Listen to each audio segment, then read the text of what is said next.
Querido compoblanos, paz de Dios, especialmente en este día de la fiesta del Día Atun la Virgen de Fátima, ita rindi kita miles de gracias con Dios que favorable dale kanatun, mga elegido oficiales, el oportunidad de servir con ustedes bajo de la elección que sucede del mayo 13, año 2019.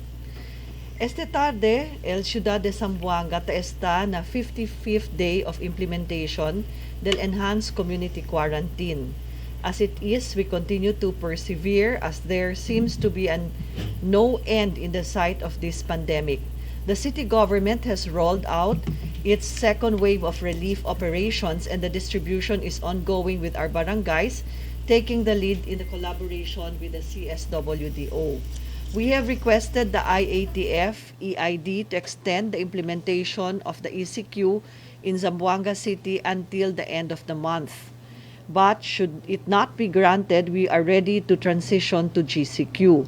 We have drafted the GCQ guidelines and it will be formalized through an executive order. As of today, Zamboanga City has recorded 108 positive COVID cases and majority of these are at the City Reformatory Center, some BJMP personnel as well. To give us more details about this and other issues related to our COVID response, let us listen to Dr. Dulce Miravite. Good afternoon. Today we have recorded a total of 890 COVID-19 cases in Zamboanga City. Suspected are 782, no probable, and we have 108 confirmed cases. We have 3 confirmed mortalities, and we have 5 who have recovered na di aton mga confirmed cases. We have a total of 114 COVID-related mortality. 93 are from Zamboanga City, 21 from outside Zamboanga City. But out of this mortality, 42 with negative results and 12 are with pending results. In our 108 confirmed cases, so 2 are in NCR, we have 7 from the community, and we have about 99 cases that are jail-related. The aton mga personnel, the BJMP, have already been isolated in an identified isolation facility and they are doing stable LDILA health status, and the aton mga PDLs also have a stable status. Thank you, Doc Dulce. Buenas tardes. In this press conference, we are also joined by our City Disaster Risk Reduction Management Officer, Dr. Elmer Apolinario, the spokesman of the Zamboanga City Medical Center, Dr. Justin Paber, the Deputy Warden of the Zamboanga City Reformatory Center, Jail Senior Inspector Aris Toledo Magbutay. I-aura ay conteste kita ang mga pregunta del mga miyembros del prensa para con al diaton City Health Officer Dr. Dulce Miravite. Question from Julie Alipala. Can we have a breakdown of the suspected COVID deaths? So again, we have a total of 93 in Zamboanga City and 21 outside Zamboanga City. And LTAP akika naton per barangay is Baliwasan. We have 3 from BJMP, LD aton deaths, Hulyanan, and Kasanyangan. So the rest of the list will be posted. Okay. What about el mga sementeryo, Doc? Donde ta entera con el diaton mga COVID positive and suspected deaths? Donde este mga sementeryo? Y cuánto ya el mga entera con este mga sementeryo? So mostly the aton mga deaths are buried na di aton Talabaan Public Cemetery, and tiyan naman kita otro na mga private cemeteries di aton. So el breakdown again will be posted. I will give a copy to Ma'am Sheila. From Jewel Reyes, Doc Dulce, kosa-kosa el mga quarantine facilities for persons deprived of liberty, isolation facility para na mga health workers, si EL Disuyo pregunta también, si el testing ba di aton konsentraw lang na PDLs? So el isolation facility di aton, so we have our Adzulantaka isolation facility natan cater na di aton mga suspected cases with mild symptoms, And then we have our Zamboanga City Medical Center as our COVID referral hospital.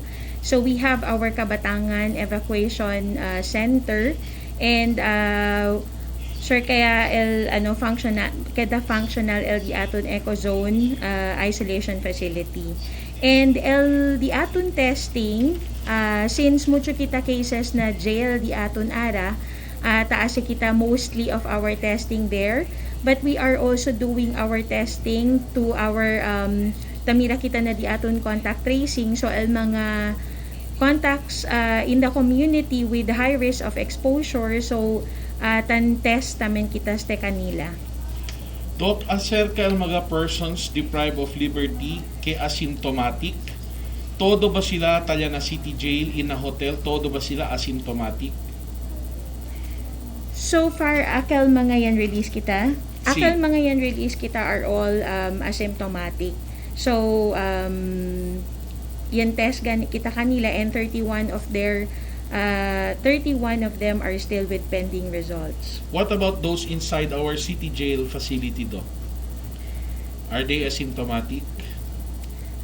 Akal mga yan confirmed positive ka naton alya, so they have been symptomatic, like 20 of them have been symptomatic, but we have started treatment, and most of them have improved already and now are asymptomatic, so without symptoms already. Maybe our representative from the jail can also add, pero their health status in the city reformatory center are already improving. With respect to the persons deprived of liberty who are confined at the Zamboanga City Medical Center, Doc Dulce, can you please tell the public their present condition? I think si Dr. Justin, who is with us, will be able to answer that better, but we have 3 who are confirmed cases who are still admitted, and I know that they are in stable condition also. Okay, we will go to Doc Justin later. Doc Dulce, question from Albert Luna. Can we come up with a more specific data del COVID cases, e-COVID related cases? Like in the Zamboanga City Reformatory Center, quanto nila positive cases inside, quanto el na mga-hospital, quanto el mga-mujer y hombre, y también el mga suspect cases. So, na City Reformatory Center di aton, chen gani kita 99 el di aton cases that are related to our City Reformatory Center. Only 7 in our community. So, out of this, 14 are BJMP personnel. 1 is admitted at Zamboanga City Medical Center. The rest are isolated at our identified center in Kabatangan. For the PDLs, we have 65 who are in the male dormitory and 7 in the female dormitory. So, they have been isolated in the facility, and we are monitoring them, and so far stable man LD lang mga conditions. Doc, with respect to those quarantined in a local facility, akil maganuebo yan release, no, 60 personas, tiyan na ba sila separate rooms? Il maga hotel staff ba ya tiyan PPE? Yes, no. Tiyan na sila rooms, individual rooms, and then LD aton mga staff, tiyan na kita orientation, and as much as possible gani, no contact with the guest in the hotel. Okay. Doc Dulce, considering the situation inside our City Reformatory Center, are you expecting more positive cases? Yes, because considering that this is our epicenter, so we have not really established pa with the test di ase kita. So we will continue to do our testing, and we might be tiyan na pa kita mga additional cases if we do the testing. From RG Go, Doc Dulce, tiyan niya ba kita update na DA testing laboratory? So far, what we know is yesterday they had their proficiency test panel. So maybe si Dr. Justin also can add si Kosaya al status del di aton laboratory. Doc Dulce, with the coming of, with the possibility that there will be a GCQ, is the City Health Office ready to implement the new mechanisms for the new normal? LD Atong testing facility, hopefully when we are going to be on GCQ, Chenia, so that will help us really in the treatment and management of our patients. So we will do what we can given the time si man open niya kita for GCQ. Doc Dulce, on dia ba daw akil mga PDLs kaya release kaya pan positibo na COVID-19? Donde sila aura? So yan isolate tamin kita kanila na di aton kabatangan facility. What are the mechanisms in place, Doc Dulce, for the prevention of further infection inside our reformatory center? So ayan cohort kita ko di aton mga cases alya. We have isolated gani LD aton mga confirmed case, and those who are symptomatic are also cohorted. Kaya po nitamin kita na uno lugar, and we continue to monitor. So masks have been given para hindi tamen they will be protected, and we continue to monitor their status. Okay, we will now have questions for our mayor. From RG Go, Sir, kaya May 15, may pakita mass testing, medically speaking. Debe ba kita man extend el ECQ in relation to that, Mayor? El pregunta tamen di Val Villaflor, cosa ba el rason porque el city quiere man extend kun el ECQ? Hindi pa ba daw preparaw el ciudad para na GCQ? Actualmente, el cuestión del preparación es un cosa que debía kita asisti y evaluar. Yesterday, during our meeting, the doctors presented that the need for Zamboanga City to continue maintaining ourselves under what we call enhanced community quarantine, because we have realized, though we already allowed entry of some persons out of Zamboanga, the testing produced to us might lead to positive results. That is why we realized that the cases in the outbreak plus the entry of people coming into Zamboanga City will not sustain us. We will need to require quarantine for everyone, and thus we are appealing on the part of the national government to really help us continue maintaining ECQ so that the local government unit can contain the COVID-19. As you have known, that the incidence recorded has really increased to 108 positive cases already, and we need to really ensure that the maximum level of quarantine be practiced even in the homes. Thank you, Mayor. We will now go to Dr. Justin Paber, the spokesman of the Zamboanga City Medical Center. Dr. Justin, al first question diaton, kosaya el kondisyon del diaton mga pasyente kitali admitido na Zamboanga City Medical Center? Good afternoon. Datong mga positive patients, Sarah, all these positive patients are currently stable. Among the other suspects and the critical patients, we have one critical patient at the present. Majority of our patients right now are already stable. We're having a trend towards having more non-COVID cases right now. So the hospital, it's already the second phase, is already planning to shift again to cater to our more of our non-COVID cases.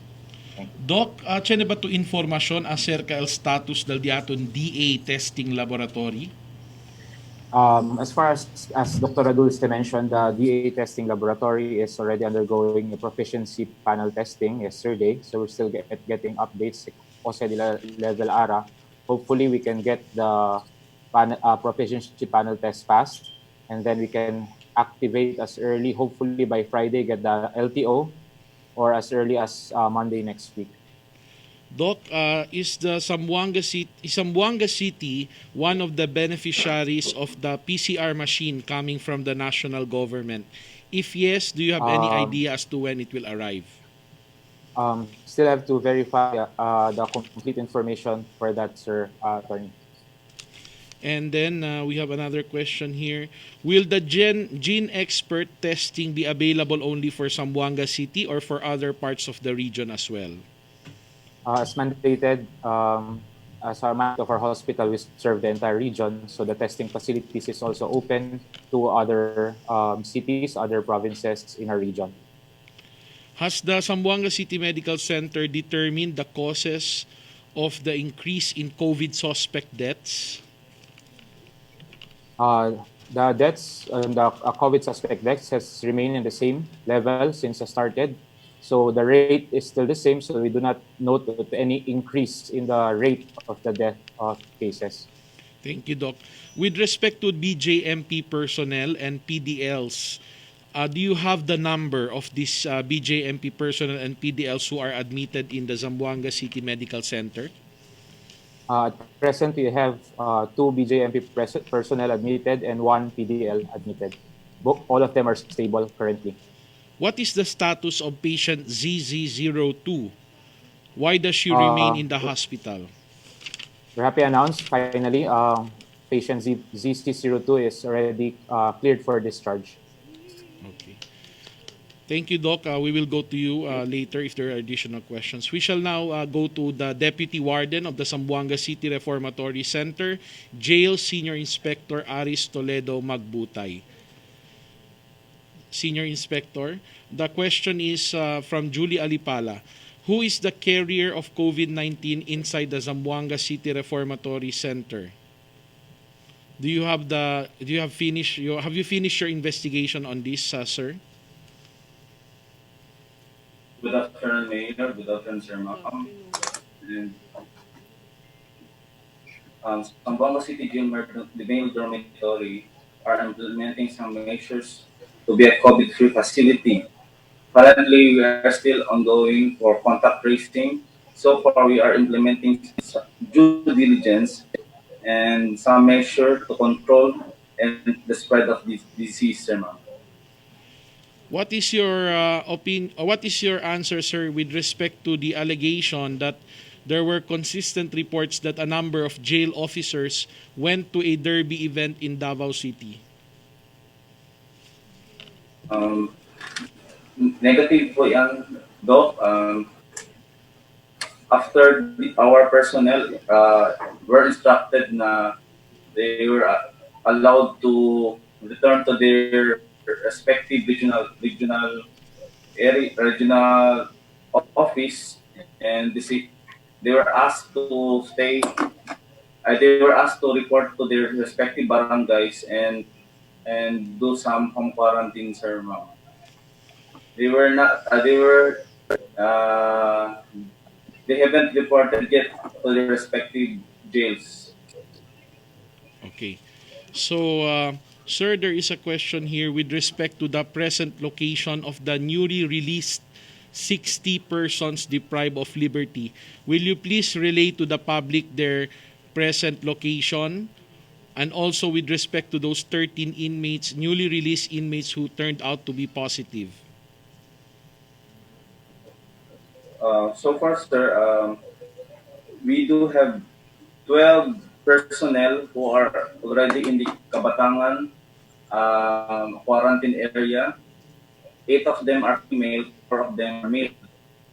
And we do have 51 PDL who are in the tent city or in the basketball court of or the tent city of Zamboanga City Jail Male Dormitory, sir, ma'am, for undergoing quarantine. Sir, with respect to the newly released 60 persons deprived of liberty, were their families informed about their conditions? Sir, upon the release of the 60 PDL, prior to their release, their family and the barangays were informed. So they are about to be released on that day, prior that day. After ma-turn over sa history, nadala ng DOH sa history hotel, sir. Wala na po kaming jurisdiction sa kanila. Okay. So, The next question, sir, is do we have a case of recovery already from those inmates who are still presently detained inside the Zamboanga City Reformatory Center? So far, sir, we haven't yet received any reports regarding the status on the recovery of our PDL inside the basketball court Okay. or the tent city. Thank you very much. I will be answering some of the questions from our colleagues from the media, from Julie Alipala, talking about transparency. 5MJ office is not in Canelar, but at Johnston. Does this 5MJ maintain many addresses? May we request the city to post all the receipts of procurement? So akelya pregunta kita anante kunal di aton na City Social Welfare and Development Office si Don del Oficina del di aton supplier L5MJ Enterprises. Iya sabi kita kay akel taabla si Miss Julie Alipala ketali sila na Johnston amo se el di la Oficina del antes pa tiempo. Pero kelya chenegane un baha ali ya cambia sila di la opisina na Canelar along Governor Camins Avenue. Acercal dituyo pinimiento de magaresibo tabla gani kita kenway pa se pwede paga kung ese maga aros kaya compral syudad kay chene pa se proseso de inspection. After the inspection process, we will relay this request to the proper office here in our city government. So, el question también di Roland Ramos, si man GCQ ya kita, chene ba kita koordinasyon kunal mga transport groups, how can we equally make available el biyahe na total number of PUJs? How about the fares? Kaya kita abla, kaya este mga tiempo, nuay pa man release guidelines sa Department of Transportation. Sabi gani kita baho na reglamento kaya imponel di aton na National Interagency Task Force taabla alya that there can be public transportation in a reduced capacity subject to the guidelines to be released by the Department of Transportation. Ma'am Cheniki pregunta para kunal di aton alkalde, hindi ba na ordinansa que tiene kita na COVID tiene provision ta dale pena con mga individual or grupo kita diskrimina con el mga pasyente de COVID. Kilaya kita pwede eduka el mismo tiempo ta implementa con el ordinanza siendo tiene mga residente el disgustado con el desisyon del gobierno local que alya na diilap lugar pone con este mga pasyente positibo. Bajo na Departamento de Salud y el IATF, el Gobierno Nacional ya impone que todo el mga komunidad na Filipinas, particularmente el mga barangay, requerido poner isolation facility na di ilabert. Antes, el proceso for every 5,000, we will have one isolation facility, but este tiempo for every 1,000 population. El problema que existika nato en este tiempo, el di aton mga vecinos y mga vivientes, mismo na dimio barangay de Santa Maria, sale, aplihido recibí con aquellos que debe man undergo el quarantine por causa gan el de la miedo que contaya. Esta es una realidad que el gobierno local ta intende. Pero suponiendo el di aton mga miedo, el di aton gobierno local junto con el di aton Oficina de Salud, el CDRMO, tasa tamen maneras donde dadale ambos proteksyon con el mga barangay y la orientation kay sila el que se llama di aton first responders. Bajo na di aton incident command system, el first responders como na diferente mga krisis amo el te enfrenta con el emerhensya. Por eso, en este tiempo, triste kita kay mucho mga vivientes por causa de ila miedo, tan una el di ila que se llama prejudice against receiving people that are suspected or affected because of COVID that need isolation, and we really have to impose the law. We will need more opportunity. It apelayo for opportunities to be open, to be educated, and let us heal as one. Este el tiempo di aton para dale mira que mas que tiene kita miedo, mismo de mi familia. No quiero que de mi marido volve aquí na di aton ciudad de Zamboanga kay tiene kita requerimento. We must exercise sacrifices, but let us be open-minded and see that COVID-19 has its impact on every family, but it also gives us an opportunity to cooperate, to unite, and more importantly, do not discriminate. Amokel el di aton pedida con todo, este di aton pedida hindi lang para con el di aton mga residente, especialmente aquellos que también ta está afuera que ta continua tamen dale mga question kanaton no el importansya di aton ya pidi kita con el pulis andaman kwento ng mga vecinos kay amos del mandatos del di aton ley tiene kita siempre el que se llama anti-discriminatory policies. Aside from the anti-discrimination, tiene también si Presidente Duterte ya dale disu mga reglamento acerca con aquellos taase pasa mga abla kita mensajes negativo que tan kontra con el mga policía del gobierno. In connection con esa pregunta, Mayor, el oposition ba del ponida na Central School y ahora el lingasa del vivientes de Kabatangan, ta considera ba to con este como un clase de discriminación o falta información? Mira kita, como el segundo tabla tu, talía el miedo di aton, pero el falta información. Kay requerimiento gayot del di aton Departamento de Salud, que kada cual barangay necesita pone mga isolation facilities. Por eso gane, por causa del di ila miedo y falta informasyon, por causa na COVID, hindi sila akseptable con estos mga vivientes. That is why the city government will undertake an orientation of all the 98 barangays to be clustered so that the birds will be reoriented on the main functions of our barangay. Because el city right now, si Chen ustedes, mga pasilidad que tamira vosotros, puede queda isolation or quarantine areas, kami ste ta apresya. Ita rin di tamen kami gracias kung ang mga private owners of these establishments that generously said, el tiempo para ayuda con el gobierno, por eso ya dale sila con el gobierno usa con el dila mga fasilidad kaya keda isolation facilities. And we are asking the neighbors around to also support this program because we are not going to put you in danger, but we are trying to isolate people and give them an opportunity to heal.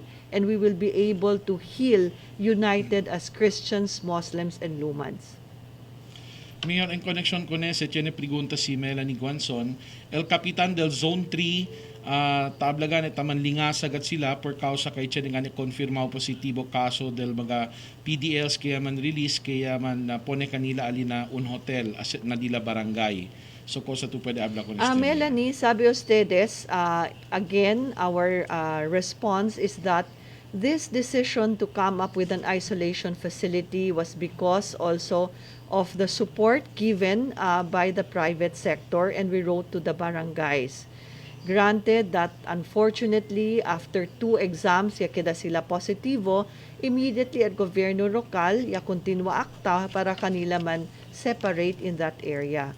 Thus, amo palang kitang kwento con el Kapitan Jerry Sanson de Zone 3, and we are informing him that the city government will do remedial measures as soon as our quarantine facility in the eco zone is ready. We will transfer our Keselyama guests in that facility. We will now address the questions to our City Disaster Risk Reduction Management Officer, Dr. Elmer Apolinario. Dr. Elmer from Julie Alipala, since May 1, talks and assurances of decongestion inside the Zamboanga City Reformatory Center is underway. However, until now, we get the impression that we are still making arrangements and preparations. What is the real score? Why is it taking quite long to move and decongest the Zamboanga City Reformatory Center? Yeah, thank you, Julie, for bringing it up. No, to recall, indeed, it was true that we've been making arrangements since May 1, but we were overwhelmed by the events later on when on May 6, 2020, we received a letter from the jail warden informing us that there were 234 PDS about to be released, which is why we had to work on it as soon as possible and immediately, and we had identified quarantine areas, specifically the one in Kabatangan, the one in Ecozone, and later on, we had identified the GC Hotel, and which is why still the information given to me was that the EcoZone Quarantine 1 is now ready for use as of today. Doc Elmer, question si Santos Cortez. Porque hindi na Embassy Hotel, yapone kanila, con este mga nuevo release PDL, siendo apiki lang ste na Zamboanga City Reformatory Center? Sí, saben ustedes, ¿no? El número grande, el número del pueblo, que visita kita, el mga kwarto, por eso yan consider kita otro mga areas. So, tiene más request, tiene más proposal que con ese gane usa kita edificio, but unfortunately, we decided to have it on other place because of the number involved. Doc Elmer, kosa el update na mga stranded Sambuangueños na Zamboanga y Keria Bolbe aquí na diaton syudad?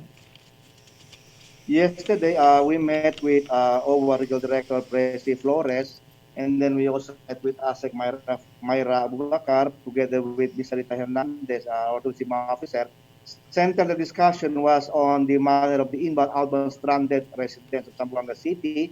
And earlier, we had approved or agreed upon on the protocols on the manner of how they're going to be brought back to our city or how they're going to be airlift out of Zamboanga City. So, amo saya diskuti ayer, in fact, as Myra promised to prepare some communications together with Ms. Sarita Hernandez, and of course, the regional director of the OWA also promised to do their part, and we hope to have our residents home possibly in the coming days, in the coming weeks. But there are protocols to be followed, which is very, very important considering the surge in the COVID cases in the city of Zamboanga.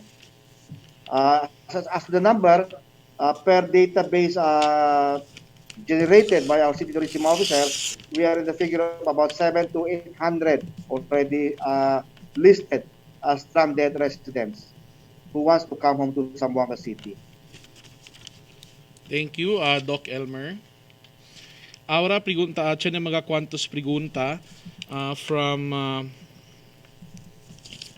Albert Luna. Just in case under the general community quarantine, usa pa ba kita kunal quarantine passes? So el contestasyon ko neste no, el diaton maga-quarantine pass ay usa syempre kita na under a general community quarantine. Per causa kay baho na general community quarantine, tiene syempre requirement of quarantine. The only reason why persons are allowed to leave their residences would be to procure el mga komida, mga medisina, y mga otro mga establecimiento, pwede sila anda kaya unauthorized abre baho na general community quarantine. So, tiene syempre kita use for our quarantine passes. From RG Go, update na aros, man file ba kaso el syudad. So, amo ganikal kita no, kaya kita pone emphasis con este issue del aros, que este un isolated case, donde gane sucede na un barangay na sinunup, donde enseguida siya dale direktiba el diaton alcalde para cambia con ese mga aros. Y este mga aros, no hay paste paga el syudad, kay ay inspeksyon na pakunese. Por eso, el diaton remedyo baho na diaton lay, amo gane el warranty for replacement.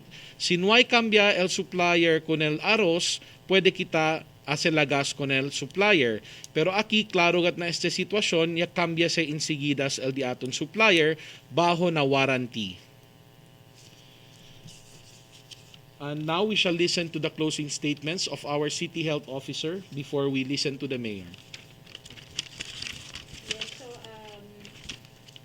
pirmi kita men kita taabli na public that always wear your mask when you go out. Always practice hand washing and the aton physical social distancing.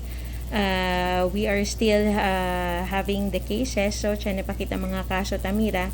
So this will be man continue pa stay in the following day. So we ask and encourage everyone to please stay home as much as possible.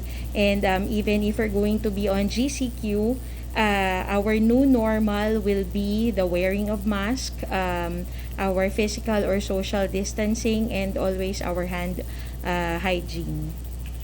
Y ahora, uwi kita el mensaje de la alcaldesa de Ciudad de Zamboanga. Otra vez na rin di kita gracias con Dr. Dulce Miravite for the update, Dr. Justin Paber, Sir Elmer Apolinario, and the Aton Jail Senior Inspector Aris, and also Attorney Beldua. Yarisibi kita sa informasyon from Secretary Delphine Lorenzana. The IATF decided Zamboanga City will be under GCQ after May 15. You as the mayor can lock down any area in the city. Again, we would like to inform the public that we have received this information from Secretary Delphine Lorenzana that the IATF has decided that the Zamboanga City will be under GCQ after May 15, and as the mayor, we can lock down any area in Zamboanga City. Además, LGCQ, it is not a time for us to let our guards down. Tiene siyempre kital curfew and the imposition of quarantine passes that will be implemented. Tiene siyempre el mga restriction del movimiento y travel del diaton mga vivientes. We are fully aware that we have to balance health and economy. That is why the CPDO, City Planning and Development Office under Engineer Sikat, has already prepared our guidelines together with the City Administrator's Office and our Licensing Division. No less than the IATF Chief Implementer, Secretary Charlie Galvez, said, we cannot endure the ECQ for extended periods of time as government resources are limited. With the help of the national government and también di aton mga partners in the private sector, we are ramping up testing capabilities. We are heeding Secretary Galvez call to implement the T3, trace, test, and treat. We are also expediting the operation of the laboratory facilities. Quiere decir que dito con poblanos, bien importante gayot el di aton que se llama testing kay klaro mas que ay deklara yaman ya decidi yaman ya apela kita pero ya decidi el gobierno nacional del IATF para deklara ka naton GCQ el di aton abla kita guidelines ay implementa kita. Apela lang kita kung di aton mga vivientes, keda kita mas abridol di aton pensamento, keda kita mas kita educated on the issues of COVID-19 so as not to allow our fear to take a better hand of our decisions. El Ecozone facility will be put in place. We have 4 buildings that have been prepared. Allow us to thank Chair Raul Regondola, the members of the board, Joe Swan, Congressman Jimenez, and Monsi Cris de la Cruz for giving us the city government partnership to use these buildings. We'd like to thank the City Engineer's Office, and also we'd like to thank the presence of the 55th Army Engineering Brigade that has helped us through the guidance of General Sobehana. Aside from this, the City Health Office, together with the CDRMO, will man the facility for our isolation. We'd also express gratitude to the private sector owners of these isolation facilities, el mga hotel, that willingly, for love of Zamboanga, contributed and allowed us to use these facilities for isolation. We appeal that we must also have our care and compassion, especially in these moments of crisis. We must allow our generosity, not allowing our fear to rule over us. We'd also like to inform and express our deepest gratitude to Secretary Villar for the DPWH allowing us to use the Kabatangan as our quarantine facility, and allow us to thank the 74th IB that is also helping us secure the place, and the Philippine National Police. The DSWD SAP has concluded and the rollout of the second wave of relief of operations. We have registered more or less 99.9%, and under the leadership of Vice Mayor Meng Agan with the CSWDO helping the SWDO and the City Treasurer's Office ya trabaha gayot el diaton mga kompanyeros junto con el mga barangay para dale el social amelioration packages na mga vivientes. Kaya también kita rin di gracias con el mga diferente mga departamento del gobierno nacional igual con el DOLE donde dale también asistencia financial con el diaton mga vivientes. Taapela kami con ustedes for our continued cooperation and support. And we pray, most importantly, for the healing of all our COVID patients, 108 yal numero.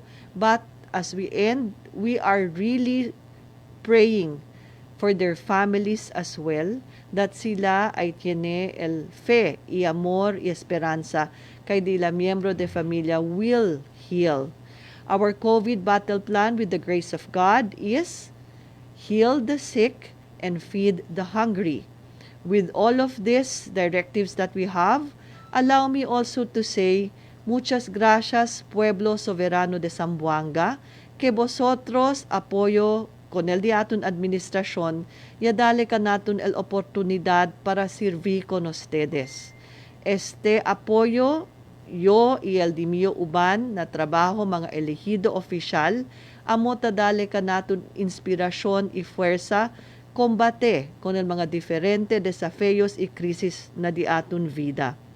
Este tiempo también tiene kita ya recibí text from Team Ijiran. Hi, Ma'am Mayor Beng. Just a reminder, tonight is very significant for us Muslims. As we enter the last 10 days of Ramadan, where Muslims around the world observe Laylatul Qadar, Tablatamin Eleki, prayers at night, may we Sambuangueños, Muslims, Christians, and Lumads stand strong, stay united, and resilient as we fight this pandemic.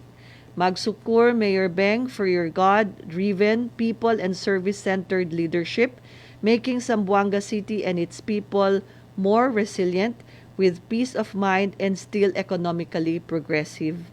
Esta noche, quiero también kita con ustedes habla that tarindi kita también gracias con el mga doktor que taayuda na lantakas. Taba kun Ma'am Jane, sila Dr. Maxino of the P-Happy, el Diaton CDRMO team, everyone that's helping us from our Lantakas step-down facility, Zamboanga City Medical Center, Dr. Munisimpo, and our medical professionals and team, Dr. Jimena, Dr. Afdal, Dr. Justin Paver, City Health Office. We would like to thank also the CHO for your support and dedication, CDRMO, and all the departments of government down to our barangays. We also would like to also express that tonight we have a very special Thanksgiving for all of those that I have mentioned. Our frontliners, tomorrow, May 14th, is the birthday of our city director. We are dedicating a very special program of Sambuangueño Muslims, Christians, and Lumads singing together to express our gratitude, to give us faith, hope, and love and enlightenment in our first ever virtual concert, Lumbre. I asiste esta noche a las 8, itapidi kita con todo con ustedes, wherever you may be in any part of the world, either through your phones or you can use your apps and your laptops to be able to be one with us as we commit and consecrate Zamboanga to Our Lady of Fatima, el verdadero Nana y Alcalde del Ciudad. We pray that our fears be changed to courage, our minds be open with wisdom, to be more loving, more generous, and with the grace of God, more hopeful in faith that all will be well. Allow me to thank Sheila, Sed, Garnet, Christian, and Neil, and everyone that is behind our afternoon's presser. Dr. Kathy also, thank you very much to each and every one of us. I'd like to personally tell you that I am inspired and strengthened despite of the many challenges that we have. Let us stay strong.